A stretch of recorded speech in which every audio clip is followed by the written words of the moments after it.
Magandang umaga po sa lahat. Ito, napunta ako ng Wison. Naghahanap ako ng pancake mix na Filipino brand. Kasi yung alaga ko ay laging gusto pancake. Ayaw naman nila yung ibang brand kasi iba ang lasa. Mayroon yung maalat. Gusto nila yung Filipino brand na namis. Hindi na kailangan maglagay ng sugar. Sana masaya ang inyong Martes. Today is Tuesday, right? Ito pauwi na ako, dadaan akong Biba. Bibili ako na roast chicken. Mag chicken stick na lang ako mamayang hapon. Pero may isda pa kami.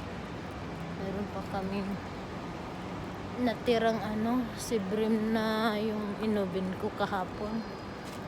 Sa hapon na siya, panghapunan yung i-marinate ko na lang ngayong umaga para pumasok yung lasa sa loob.